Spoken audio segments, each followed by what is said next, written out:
Welcome to Tanvi Cooking. Hi friends, welcome back to my channel. இன்றைக்கி நம்ம என்ன பார்க்க போகிறோம்னா, கிராமத்து சைடில் இந்த கீரை கிடைக்குங்க. கிராம சைடு நீங்கள் போனீங்கன்னா இந்த கீரை வாங்கி பாருங்கள். அது விற்க மாட்டாங்க.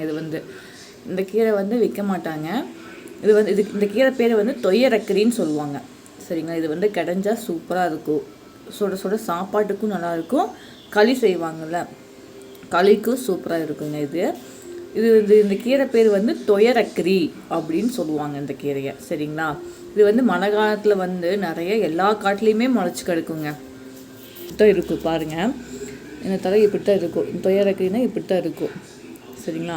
அது கூட 2-3 கீரை தலையெல்லாம் சேர்த்துவாங்க. என்னென்னா, இது எனக்கு காட்டுறேன் பாருங்கள். இது சாரணைன்னு சொல்லுவாங்க. சரிங்களா? இது பேர் சாரணை. கிராமத்து சைடில் சாரணைன்னு சொல்லுவாங்க. இது தலை அதுக்கு ஈக்குவலாக போட மாட்டாங்க. சும்மா ஒரு 5-6 பொரிச்சிட்டு அது கூட போடுவாங்க.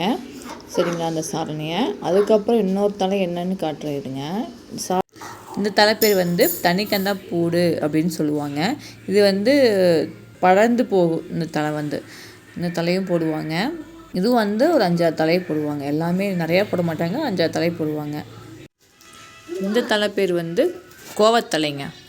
இது ஒரு 5-6 தலை போட்டுக்கலாங்க. நிறையெல்லாம் போட மாட்டாங்க. சும்மா அது ஒரு 5 தலை, இது ஒரு 5 தலை அப்படின்னு போடுவாங்க. சரிங்களா? வாங்க அது எப்படி செய்யலான்னு பார்க்கலாம் வாங்க. எங்கள் வில்லேஜ் சைடில் இப்படி தான் செய்வாங்க. அது எப்படி செய்யலான்னு பார்க்கலாம் வாங்க. சட்டி இல்லைன்னா கூட நீங்கள் போசி வச்சு கூட செஞ்சுக்கலாம். இப்போ சட்டியில் தண்ணி அரை சொம்பு தண்ணி நான் ஊற்றிருக்கிறேங்க. இதில் ஒரு சொம்பு, அரை சொம்பு தண்ணி நான் ஊற்றிருக்கேன். தண்ணி அவ்வளோக்கா தேவைப்படாது.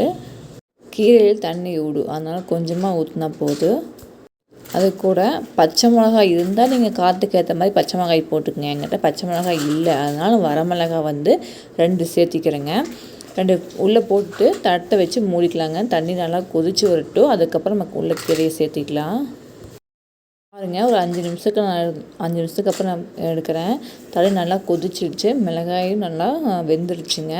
இப்போ தண்ணி கொதிச்சதுக்கப்புறம் அந்த கீரையெல்லாம் நம்ம உள்ளே போடலாங்க. நான் கழுவி எடுத்துக்கங்க. மண் இருக்கும். நல்லா கழுவி 2-3 டைம் கழுவி எடுத்துக்கோங்க. எடுத்துகிட்டு உள்ளே போட்டுக்கலாம். என்னோடய சேனலை சப்ஸ்கிரைப் பண்ணாதவங்க மறக்காமல் சப்ஸ்கிரைப் பண்ணிடுங்க.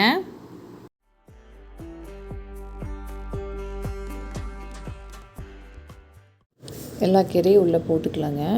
பிடிக்காதுன்னு நினைக்காதீங்க. எல்லா கீரையும் உள்ளே போட்டிங்கன்னா சுண்டினா கொஞ்சமாக தான் ஆகும்.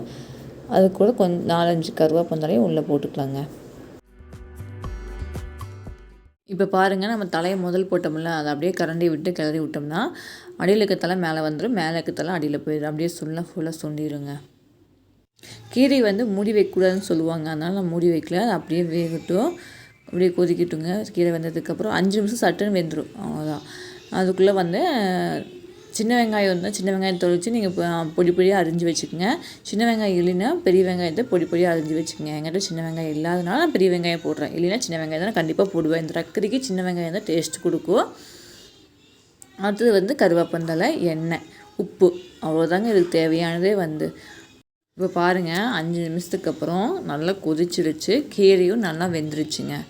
இதுக்கப்புறம் அந்த தண்ணி இருக்குது பார்த்திங்களா, அந்த தண்ணியை அக்கறை ஊற்ற வேண்டாம். ஒரு போசியில் வடிச்சுக்கலாங்க. நல்லா வெந்துடுச்சு. அடுப்பு ஆஃப் பண்ணிக்கலாம்.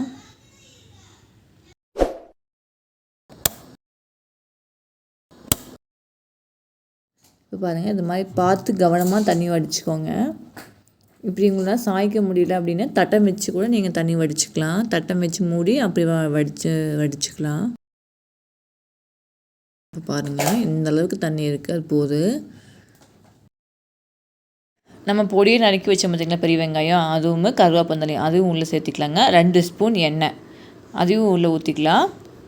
ஊற்றிட்டு உப்பு தேவையான அளவு போட்டுக்கலாங்க. இது மாதிரி மத்து இருக்குது பார்த்திங்களா, அந்த மத்தை எடுத்து இது மாதிரி கடைஞ்சிக்கலாம். கீழே வச்சு நல்லா கடைஞ்சி எடுத்துக்கோங்க. என்னோடய சேனல் புதுசாக பார்க்குறவங்க மறக்காமல் சப்ஸ்கிரைப் பண்ணிடுங்க. பக்கத்தில் இருக்க பெல் ஐகானை கிளிக் பண்ணிக்கோங்க. அவ்வளோதாங்க, ஈஸியாக நம்ம கிடைஞ்சாச்சு நைஸாக.